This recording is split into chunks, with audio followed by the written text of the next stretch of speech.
সাগরের পানি যদি নীল হয়, নীল নদের পানি নীল হলে নীল না, ঠিক তেমনি জামাত যদি ইসলামী হয় এটা ইসলামী দল না। সামনে ইলেকশন, এই কয়দিন পরেই হবে, 12 তারিখে। তখন কত ধানে কত চাল এরা বুঝতে পারবে। আপনাদের নিশ্চয় একটা ধারণা আছে, আপনারা নিজেরাও এ সম্বন্ধে বিভিন্ন জায়গায় আলোচনা করেছেন। সেটা হচ্ছে বাংলাদেশে গত 1.5 বছরের অধিককাল সময় প্রচারণা এক ধরনের বক্তব্য সারা দেশে প্রচার করা হয়েছে। একটি দল গত 100 বছর ধরে যা কখনোই অর্জন করতে পারে নাই, এবার সেটি করবে, অর্থাৎ তারা রাষ্ট্র ক্ষমতায় যাবে। এই ধারণাটা তারা প্রচার করার চেষ্টা করেছে, প্রতিষ্ঠা করার চেষ্টা করেছে। পাকিস্তান আন্দোলনে তারা সমর্থন করে নাই, ব্রিটিশের পক্ষে ছিল, একটা ভুল। 71 সালে আমি অনেকবার বলেছি, এদেশে কৃষক, শ্রমিক, মেহনতি মানুষ, খেটে খাওয়া মানুষ, সেও মুক্তিযুদ্ধকে সমর্থন করেছে এবং জেনেছে পাকিস্তান থাকবে না।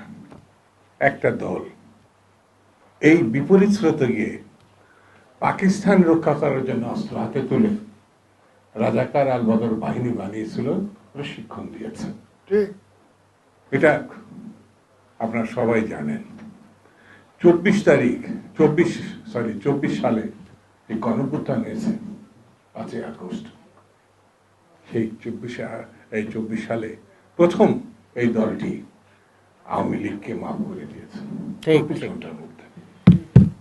তীব্র সমালোচনার মধ্যে তারা আবার 2 দিন পরে জাতির কাছে ক্ষমা চাইছেন এবং তাদের মন্তব্যের জন্য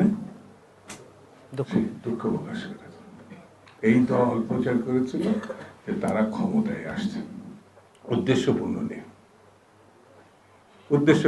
কয়দিন আগে একটা জরিপ বাজারে আসছে, আপনাদের নজরে আসছে কিনা জানি না, 4টা প্রতিষ্ঠান, তারা দেখাইছে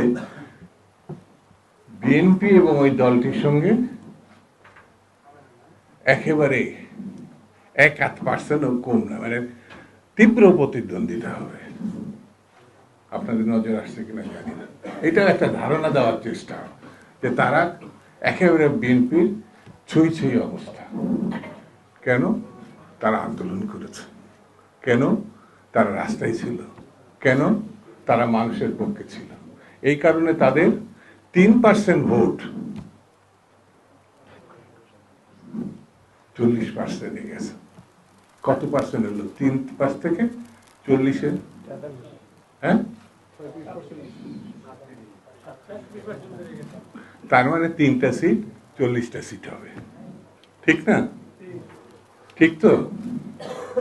বিএনপি কি ঘরে লুকিয়েছিল? বিএনপি আন্দোলন করে নাই? বিএনপির প্রধান 6 বছর 10 বছরের কারা নির্যাতনে 6 বছর জেল খাটে নাই? আমাদের তারেক রহমান সাহেব 18টা বছর তাকে প্রবাসে জীবনযাপন করতে হয়েছে জীবন বাঁচানোর জন্য। অসংখ্য নেতা কর্মী আমাদের গুম হয়েছে, অসংখ্য নেতা কর্মী আমাদের জেলে গেছে, লক্ষ লক্ষ মামলা আসামি হয়েছে আমাদের নেতা কর্মী। তাহলে আমাদের যদি 40% বা 50% ভোট বেরিয়ে থাকে, খেয়াল করেন, মানে জামাতের মতো তাদের বেড়ে 40 হয়েছে, আমাদের তো 250 বা 200 যদি ধরি সিট, তাহলে যদি ডবল হয় তাহলে তো 400 হবে। 400 হবে না নাকি? একটু আওয়াজ দেন না। 400 হলে তো 300 আমাদের জাতীয় সংসদের সদস্য, তো 100 তো বেশি হয়ে যায়। এদের যদি আমি বলি মুনাফিক, তাহলে বলবে আমাদের সম্বন্ধে খারাপ কথা বললো দুটো ভাই। এদের যদি বলি মিথ্যাবাদী, তাহলে বলবে এটা আমাদের সঙ্গে খারাপ কথা বললো। কোথায় যেন পড়লাম, মৌলানা হোসেনি বলেছিল সাগরের পানি যদি নীল হয়, নীল নদের পানি নীল হলে নীল না, ঠিক তেমনি জামাত যদি ইসলামী হয় এটা ইসলামী দল না। সামনে ইলেকশন, এই কয়দিন পরেই হবে, 12 তারিখে। তখন কত ধানে কত চাল এরা বুঝতে পারবে।